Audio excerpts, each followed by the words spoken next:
Საღამოშიდობისად თქვენ უყურებთ პოსტ-ანალიტიკას, მე ზვია დავალიანი ვარ, ჩვენ საუბრობთ მიმდინარე აქტუალური საშინაო და საგარეო პოლიტიკური თემების შესახებ. დღეს საღამოს ჩვენი სტუმარი საქართველოს პარლამენტის წევრი, საპარლამენტო უმრავლესობის წარმომადგენელი, პარლამენტის ევროპასთან ინტეგრაციის კომიტეტის თავმჯდომარე ლევან მახაშვილი იქნება. საღამოშიდობის ლევან, მადლობა რომ ჩვენი სტუმარი ხარ დღეს საღამოს. საღამოშიდობის, დიდი მადლობა მოწვევისთვის. მოდი დავიწყოთ დღევანდელ აქტუალურ თემებზე საუბარი და დავიწყოთ საპარლამენტო საგამოძიებო დროებითი კომისიის დღევანდელი მოსმენით. ყველა თითეული ეს მოსმენა კიდევ ერთხელ გვახსენებს იმ საშინელებას, რომელიც რასაც ერქვა ნაციონალური მოძრაობის მმართველობა, მაგრამ დღევანდელი მოსმენა და დღევანდელი საქმე განსაკუთრებულად სიმბოლურია. დღეს პარლამენტში მოусმინეს ეგრეთ წოდებული ფოტოგრაფების საქმის ფიგურანტებს, ირაკლი გედენიძეს, ნათია გედენიძეს და გიორგი აბდალაძეს. ეს ადამიანები მაშინდელმა რეჟიმმა ნაციონალური მოძრაობის ხელისუფლებამ გამოგონილი ბრალდებით, ჯაშუშობის ბრალდებით გაასამართლა და ფაქტობრივად სამაგალითოდ დასაჯა მხოლოდ იმის გამო, რომ მათ გაბედეს და მსოფლიოს აჩვენეს 26 მაისის სასტიკი დარბევის კადრები. მე არ გავიმეორებ იმას, რაც დღეს ირაკლიმ და ნათიამ ისაუბრეს და გიორგიმ და მე მინდა უბრალოდ ესეთი კითხვა დავსვა, რომელიც შეიძლება რაღაც გაგებით რიტორიკულიც იყოს, მაგრამ აი რამდენი ასეთი საქმე უნდა გავიხსენოთ იმისთვის, რომ ყველამ ქვეყნის შიგნით თუ ქვეყნის გარეთ და განსაკუთრებით ქვეყნის გარეთზე მაქვს ამ შემთხვევაში აქცენტი, გაითავისოს და გაიგოს, რომ რეალურად ჩვენს ნაციონალური მოძრაობის და რადიკალური ოპოზიციის, კოლექტიური ნაციონალური მოძრაობის სახით საქმე გვაქვს არა ჩვეულებრივ ოპოზიციურ პარტიასთან, არამედ დანაშაულებრივ ჯგუფთან, რომელიც ხელისუფლებაში ყოფნის პერიოდში ყოველგვარი მეთოდებით უბრალოდ ანგრევდა ადამიანის უფლებებს, უბრალოდ კი არა არღვევდა, არამედ ანგრევდა მიზანმიმართულად საერთოდ ადამიანის უფლებებს. დიახ, უპირველესად სანამ გადავალთ ამ თემაზე, დღეს თავდაცვის ძალების დღეა და მე მინდა რომ თავდაცვის ძალებს სრულიად, როგორც ამ ინსტიტუციას, ასევე მის წევრებს, ოჯახის წევრებსაც, რა თქმა უნდა, მივილოცო. რაც შეეხება ამ თემას, კი, ნამდვილად ალბათ სიტყვები გაცვდა უკვე, იმდენი ვისაუბრეთ ამ თემაზე, მაგრამ და ვერც რთული ალბათ მოიძიო ნამდვილად ის სიტყვები, რომელიც აღწერს იმ კოშმარს, რაში ვცხოვრობდით, როგორც ჩვენ ხედავთ ამ საგამოძიებო კომისიიდან და ძალიან კარგად ჩანს, რომ ეს არ იყო რაღაც ერთი რომელიმე პირის გადაცდომა, შეცდომა, თუნდაც ერთი პირის დანაშაული, ეს იყო სისტემური, ანუ მთლიანად დანაშაულებრივი სქემა მთელი რეჟიმის, მთელი მმართველობის ყველა რგოლის ჩართულობით, მხარდაჭერით, დაფინანსებით და თანადგომით და ეს თითოეული საქმე, ეს ჩვენ საზოგადოებისთვის რამდენიმე საქმე იყოს საჯაროდ გაცხადებული, მოსმენილი, მაგრამ რეალურად ასობით განცხადებაა შემოსული მოქალაქეების მხრიდან და ასეც იყო ჩვენ არაერთი საქმე ვიცით, უბრალოდ ფიზიკურად შეუძლებელია ყველა საქმის ეს საჯაროდ მოსმენა, მაგრამ ყველა მათგანი, აბსოლუტურად ყველა მათგანი, არც ერთი მათგანი არ დარჩება რეაგირების გარეშე,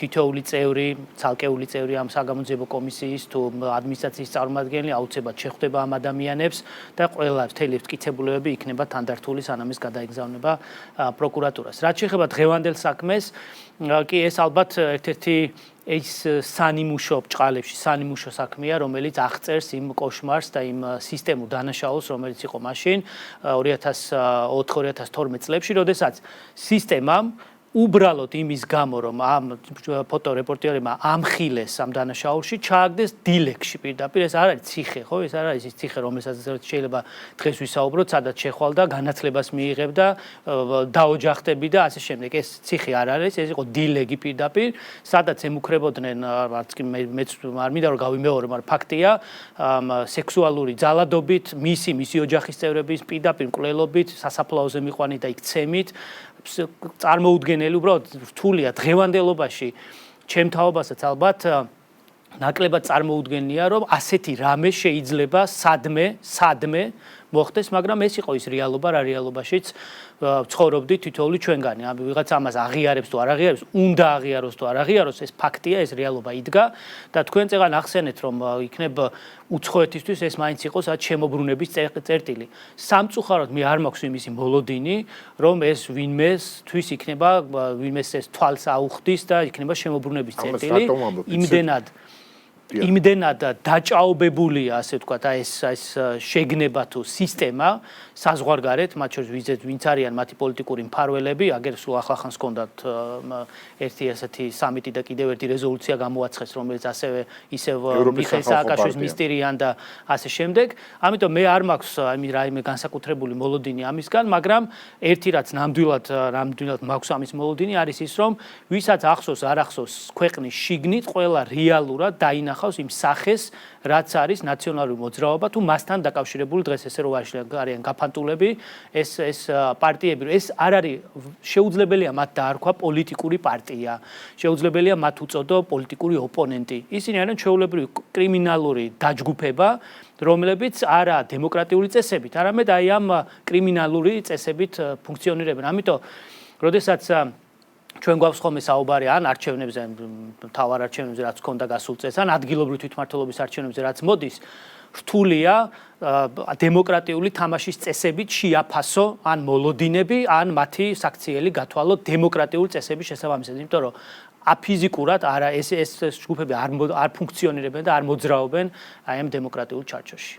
კი ბატონო, მე იმიტომ გავუსვი ხაზი საზღვარგარეთს და იმას, რომ იქნებ თუ არ გააცნობიერებენ, იქნებ შერცხვეთ მაინც მეთქი მათი მხარდაჭერა, თუნდაც იგივე იპიპის, იმიტომ რომ აი უკვე ყოველგვარ ზღვარს ცდება თუნდაც ის ორმაგი სტანდარტი, რაც მათგან იგრძნობა და რასაც პირდაპირ თავს გვახვევენ, ასე ვთქვათ, პოლიტპატიმრებს უწოდებენ ადამიანებს, რომლებიც დაკავებულები არიან ფიზიკური ძალადობისთვის, მათ შორის პოლიციელისთვის, მოლოტოვის კოქტეილის სროლისთვის, მათ შორის პარლამენტის შენობის გადაწვის მცდელობისთვის, მათ შორის, არ ვიცი, ადამიანის დაზიანებისთვის, ადამიანის სასიკვდილოდ გამეტებისთვის ბოლოს და ბოლოს, ხო? ამ ადამიანებს უწოდებენ პოლიტპატიმრებს და მაშინ ვინ არიან ფოტოგრაფები, რომლებიც მხოლოდ და მხოლოდ იმისთვის ჩაყარის დილეგში, აბსოლუტურად მართალი ბრძანეთ, რომ გადაიღეს ფოტოსურათები თუ რა მოხდა 2011 წლის 26 მაისს.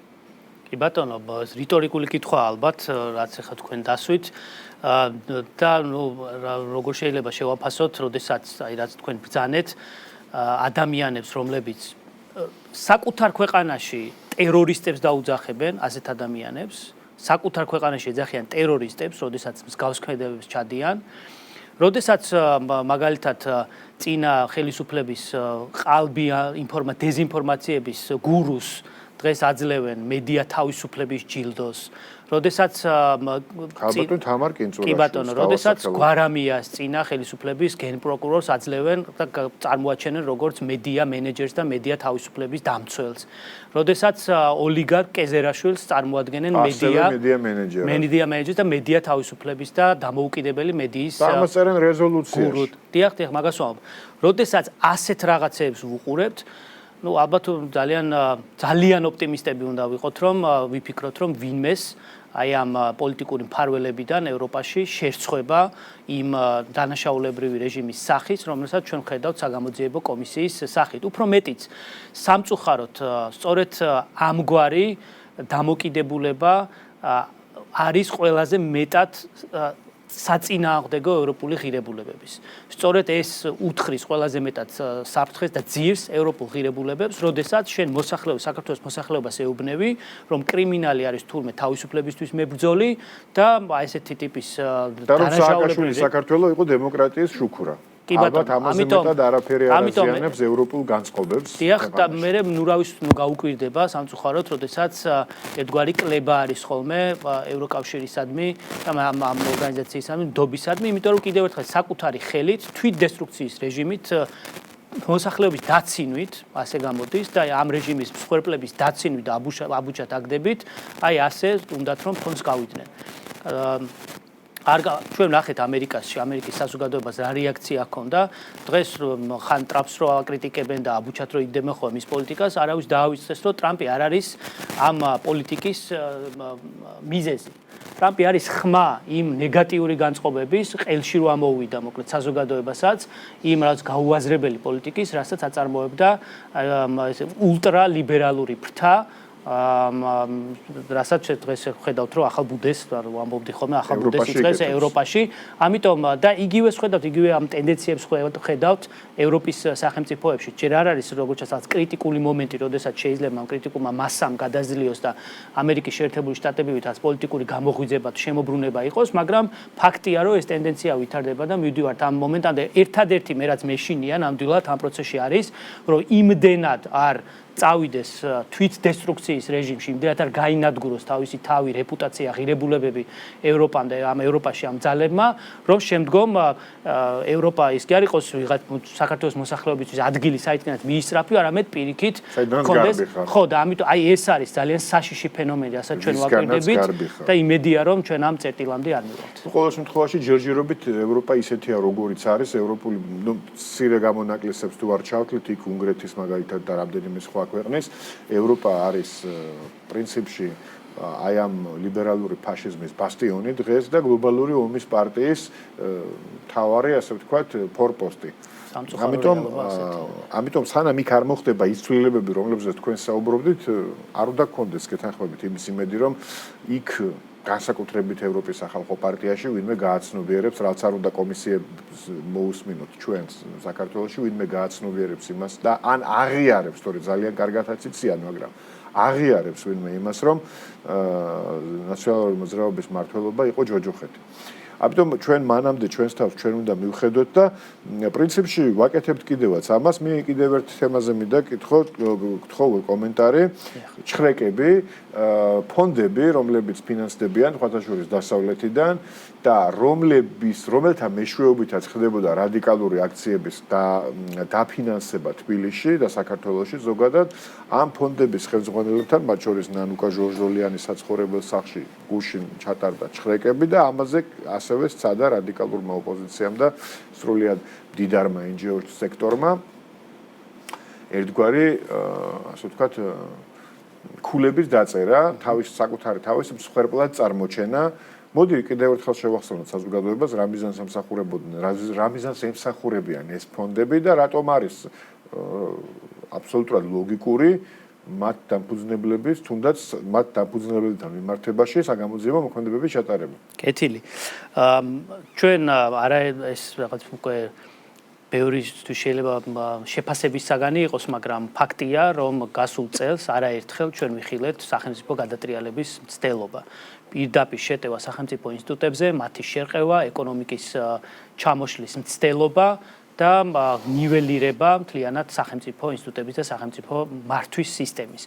ამის ერთ-ერთი შემოქმედი იყო სწორედ აი ეს კონკრეტული ფონდები, რომელთა შესწავლაც მიმდინარეობს, როგორ, იმიტომ რომ ეს ადამიანები ეს ფონდები პირდაპირ ფინანსურად ეხმარებოდნენ ადამიანებს, ორგანიზაციებს, რომლებიც ჩართული იყვნენ უშუალოდ სახელმწიფო ინსტიტუტებისთვის ძირით გამოთხრაში და გადატრიალების მცდელობებში. ამიტომ ნურავის გაუკვირდება, როდესაც დანაშაულში ჩამდნენ პირებს სხვადასხვა ფორმით რო ეხმარები, შენ ხარ ასევე დანაშაულში მონაწილე და ამიტომ ნურავის გაუკვირდება, როდესაც სახელმწიფო ინსტიტუტების შესაბამისი უწყებების მხრიდან თქვენდამი არის ინტერესი. ეს ინტერესი და მიხმარებაც, არა მარტო მორალურად აღვხნევებდნენ, არამედ ეკიპირებას ყიდულობდნენ მათთვის, მათ შორის აი ზუსტად იმ პიროტექნიკას, რომელსაც ესროდნენ სამართალდამცველებს და გარდა ამისა, იმათ, ვისაც აკავებდნენ, ჯარიმებს უხდიდნენ. ხო, ეს იგივეა, როდესაც ადამიანის კვლელობაში კვლელს იარაღი უყიდო, მიაწოდო, დააჭერინო და უთხრა, რომ აგერ ესროლეო და მერე გაგიკვირდეს. თან იმედი მისცერო, თუ დაგიჭერენ. ხო, მე გიხსნი. და მე უკვირდეს ვინმეს, რომ მე რაშუაში ვარ, საერთოდ დემოკრატიას ვიცავ, ხო? აი ამ სიგიჟესთან გვაქვს საქმე ბოდიში ამ სიტყვისთვის, მაგრამ ნუ აი ეს რეალობაა და დიახ, თუ საჭირო იქნება ეს საგამოძიებო უწყებების გადასაწყვეტია, რა თქმა უნდა, თუ საჭირო იქნება სახლს გაჩხრეკავენ, სადაც საჭირო იქნება მანქანას გაჩხრეკავენ, სამსახურს რაც რის საჭიროებაც იდგება, ამასაც გააკეთებენ. თუმცა ამის პარალელურად ჩვენ ვაკვირდებით ერთ ტენდენციას, ჯერ ერთი ის რეაქციები, რაც ვიხილეთ გუშინ, მე მგონი კარგად გამოჩნდა რეალურად, მე მგონი გულში მოხვდათ მნიშვნელოვან ადგილს თუ ნაბიჯზე ადგილს დააჭირა ფეხი საგამოძიებო უწყებებმა, როგორც ჩანს, რაღაც სწორ გზაზე არიან და სწორი მიმართულებით მიდიან. მე დარწმუნებული ვარ, რომ იქ ამოღებული ინფორმაციები ძალიან ბევრი რაღაც საინტერესო გახდება ჩვენი საზოგადოებისთვის ცნობილი, მაგრამ ერთი რეალობით კიდევ ერთი ტენდენცია, რაც ვაკვირდებით არის, აი ეს NGO-მა თავის დროზე რაც გააკეთეს, როდესაც ჩვენ კანონმდებლობა მივიღეთ და მოვაწესრიგეთ საკანონმდებლო ჩარჩო, რომ ეს ფული ასე გაუაზრებლად და უკონტროლოდ არ ტრიალებდეს პოლიტიკაში, დაიწყეს გადასვლა სხვა ქვეყნებში და სხვა ქვეყნებიდან ცდილობენ ოპერირებას. იგივე ტენდენციას ვაკვირდებით, ეს ფონდები აქ თუ ვეღარ შეძლებენ, ახლა გავცელა ინფორმაცია, რომ ინგლისში გადაიტანეს, ინგლისში ჩამოაყალიბეს ეს ფონდი და იქიდან შეეცდებიან, რადგან ხიარულობენ, რომ იქ დაყადაყება ვერ მოხდება ამ ფონდის, იქიდან შეეცდებიან მსგავსი აქტივობის განხორციელებას.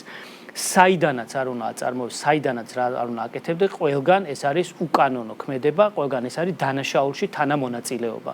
ამიტომ მე ყველას მოუწოდებ, რომ თავი შეიკავონ მსგავსი ნაბიჯებისგან, თუ არა და უბრალოდ მე ნუუკვირთ სახელმწიფოს მხრიდან რეაგირება, იმიტომ რომ სახელმწიფო ინსტიტუტები არიან, ფუნქციონირებენ, გამართულად ფუნქციონირებენ და სადაც საჭიროა და რა საგამოძიებო პროცედურის ჩატარებაც იქნება საჭირო, იმ პროცედურას ჩაატარებენ ქვეყნის შიგნით თუ ქვეყნის გარეთ. ხო, ნუ ახლა ჩვენი დიდარი NGO სექტორი რა მიზნებს ემსახურება და რა არის მათი, ასე ვთქვათ, სურვილი, ეს ძალიან კარგად არის ცნობილი, მათი მოვისმინეთ ჩვენ მათგან ტექნიკური მთავრობის მოთხოვნაც, ისიც რომ თვითონ უნდა მოგვიანოდან საერთოდ მთავრობა თვითონ უნდა ჩამოეყალიბებინათ და ასე შემდეგ. ზვიად, აი ამ თემას ბოდიში გაგაწყვეტინეთ, მაგრამ ამ თემას მარტივადაც არ გადავატარებდი, ეს არ არის უბრალოდ მთავრობაში თავიანთ ტექნიკური მთავრობაში მოსვლა და ამით რაღაცა, ეს ფაქტობრივად არის არადემოკრატიული გზებით სახელმწიფოს გადატრიალება, როდესაც არჩევნების გვერდის ავლით შენ გინდა ლეგიტიმაცია მიიღო, გადაწყვეტილების მიღების ძალაუფლება გქონდეს ხელში და ამით არ ყოფილდებიან, აგრძელებენ ამ დესტრუქციულ რეჟიმს, წერილზე აგზავნიან, თხოვნაზე აგზავნიან, რომ ჩამოერთვას საქართველოს, ჩამოერთვას ყველა ის სარგებელი, რომელიც აქვს, ეს იქნება ვიზა ლიბერალიზაციის თემა, ეკონომიკური ვაჭრობის სარგებელი თუ ასე შემდეგ. და ყველაფერი მოკლედ ის, რაც ქართული ხოცნების ხელისუფლების დროს საქართველოს ქართულმა ოცნებამ კი არ მიიღო ეს სარგებელი. ქართულმა ოცნებამ გააკეთა ყველაფერი იმისთვის, რომ საქართველოს და საქართველოს მოსახლეობას მიიღო. მათ შორის იმ ბიზნესებს მიიღო, რომლებიც დღეს სხვათა შორის ძალიან აქვს ძალიან დიდი წვლილი ეკონომიკური პროგრესის მიმართულებით. ამიტომ თუ კი რამეს აკეთებ იმ დღეს ვამბობდი, ჩვენ უნდა ვიცნობდეთ ჩვენი დროის გმირებს, ასე ვთქვათ, ჭყალებში თუ რეალურად ვინდგანან შეგნებულად თუ შეუგნებლად აი მოწოდებების უკან, რის ფარგლებში და რის საფუძველზეც ისინი ითხოვენ საქართველოს საქართველოს დაისაჯოს, მოსახლეობა დაისაჯოს და ჩამოერთვას ის ყველაფერი, რითაც დღეს სარგებლობთ და რითაც ჩვენ დღეს ვამაყობთ. ერთ-ერთი არის მაგალითად ბატონი ვანო ჩხიკვაძე, სამოქალაქო საზოგადოების ფონდის ევროინტეგრაციის პროგრამების მენეჯერი, რომელმაც რამდენიმე დღის წინ მიმართა ბრიუსელს ვიზა ლიბერალიზაციის, უпроსტად უვიზო რეჟიმის შეჩერების მოთხოვნით. ეკონომიკა ახსენე, ლევან და მოდი ეკონომიკაზეც ვილაპარაკოთ, იმიტომ რომ ეკონომიკა არის ის და სფერო, რომელზეც ბოლო პერიოდში აქტიურად მიაქვთ იერიში, სწორედ ამ რადიკალურ ოპოზიციას და მის მხარდამჭერ NGO სექტორს, რა მიზნით? იმ მიზნით, რომ წარმოაჩინონ თითქოს საქართველოში მოსალოდნელია საშინელი ეკონომიკური კოლაფსი, რომ თითქოს ჩვენ უკვე ვდგავართ ამ კოლაფსის პირისპირ და ამ გზით ცდილობენ თითქოს საზოგადოების განწყობის შებრუნებას მათ სასარგებლოდ. ყოველ შემთხვევაში ხელისუფლების წინააღმდეგ განაწყონ საზოგადოება. ეგერ კორება გამოაქვეყნა BMG-მ ACT-ის მიერ შესრულებული, სადაც მოკლედ ისეთ საშინელ სურათს გვიხატავენ ეკონომიკური პროგნოზების, რომ მოკლედ ჭკვატყოფილ ადამიანს ამ ქვეყანაში ცხოვრება აღარ ენდომება, მაგრამ სინამდვილე აბსოლუტურად სხვა არის ნებისმიერი სტატისტიკა, მათ შორის საერთაშორისო და უცხოური ორგანიზაციების მიერ ჩატარებული კვლევები გვაჩვენებს, რომ საქართველო ლიდერობს ეკონომიკური განვითარების კუთხით არა მარტო რეგიონში, არამედ ევროპაში და გარკვეული კრიტერიუმებით მსოფლიოშიც. მოდი ვილაპარაკოთ ამ თემაზე და კიდევ ერთხელ ვამხილოთ ჩვენი მდიდარი NGO სექტორის ტყუილები.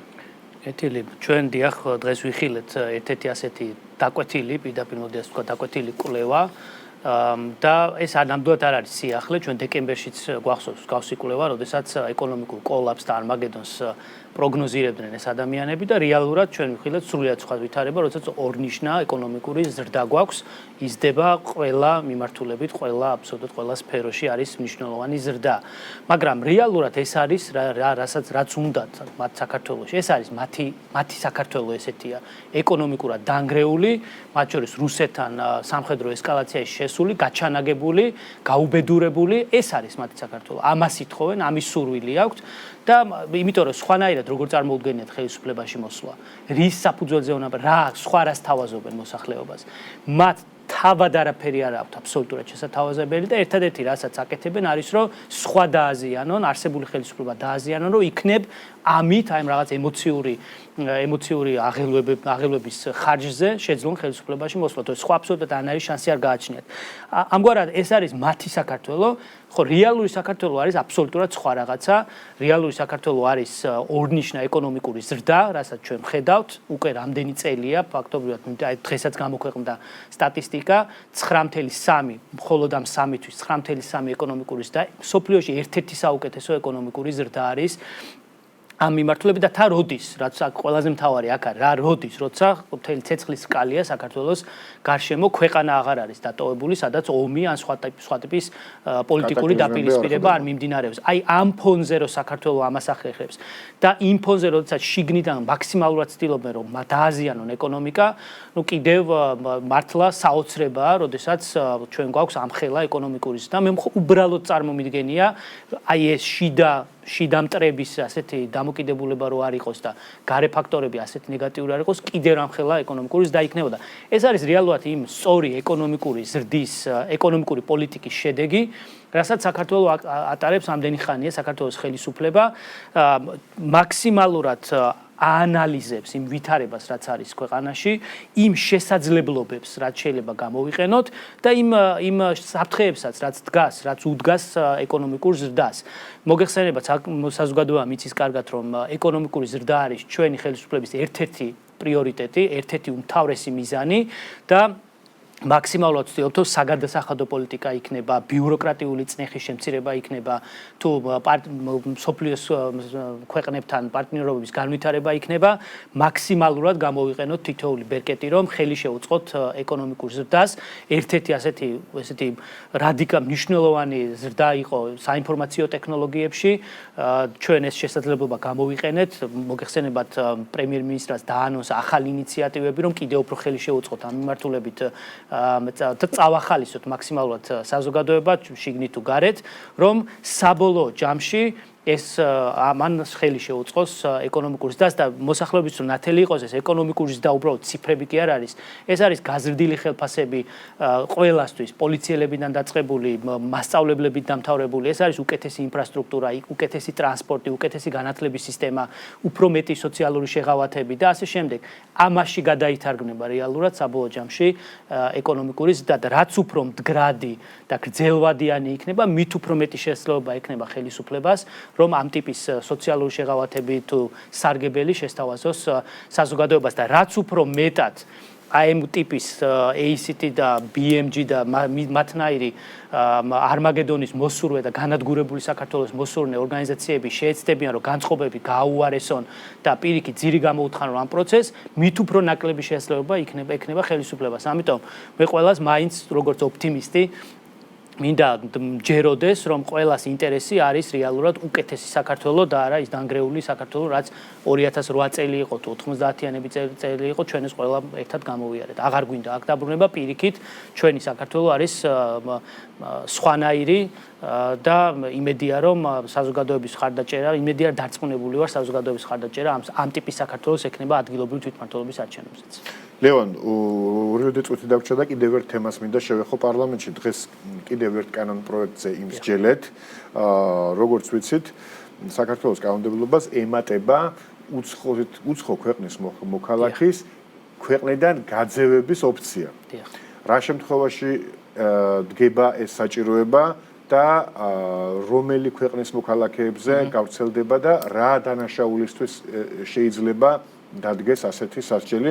მინდა რომ გაგვარკვევო ამ თემაში, რამდენადაც დრო მოგცემ სამის საშუალებას, იმიტომ რომ ამასთან დაკავშირებითაც ოპოზიცია სპეკულირებდა ბოლო რამდენიმე დღეა, ამბობდნენ იმას, რომ თითქოს საქართველოს ხელისუფლება და პარლამენტი, საპარლამენტო უმრავლესობამ საერთოდ გახსნა საქართველოს საზღვრები ყველა ქვეყნის მოქალაქეებისთვის და ასე შემდეგ. კი ბატონო, რეალობა არის შემდეგი, რომ საქართველოს ხელისუფლებამ დაიწყო, ეთქვა ტენდენცია, ეს არ იქნება ერთჯერადი აქტი, დაიწყო მიგრაციული პოლიტიკის გამკაცრება, არალეგალურ მიგრაციასთან ბრძოლა და მაქსიმალურად ბერკეტე ხელში დაკავება იმ ბერკეტების, რომელთაც შეძლებს მსგავსი ტიპის მიგრაციული პოლიტიკის უკეთ მართვას და რეგულირებას. ამიტომ ეს არის ტენდენცია და ამ ტენდენციის ნაწილი არის ეს მსხვილი ძალიან დიდი პაკეტი, რომელიც უამრავ სფეროს არეგულირებს. თავარი არსი არის ის მოკლედ, რომ აქამდე ჩვენ ვიყავით ერთგვარად მიგრაციის წყარო. ძირითადად საქართველოსდან გადიოდნენ ხოლმე სხვა ქვეყანაში მოქალაქეები, მაგრამ იმის კვალდაკვალ იმის პარალელურად, რომ ეკონომიკა გაძლიერდა და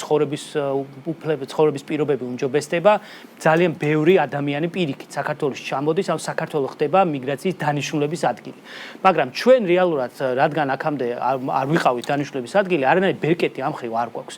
და სწორედ ამას არეგულირებს ეს თემა, რომ ჩდება უამრავი შესაძლებლობა, ადამიანების უცხოელების გაძევების მექანიზმები და ასე შემდეგ, მაგრამ მოკლედ რო ახსნათ, ყველა ვინც დაიცავს საქართველოს კანონმდებლობას მას ექნება სრული უფლება და შესაძლებლობა საქართველოში იმუშაოს, მაგრამ ნებისმიერი უცხოელი, რომელიც კანონს დაარღვევს, არ სცემს პატივს საზოგადოებას, საზოგადოების მოთხოვნებს და წესებს, რა თქმა უნდა, სახელმწიფოს ექნება იმის შესაძლებლობა და სურვილი, რომ გააძევოს ეს მოქალაქეები. დიდი მადლობა.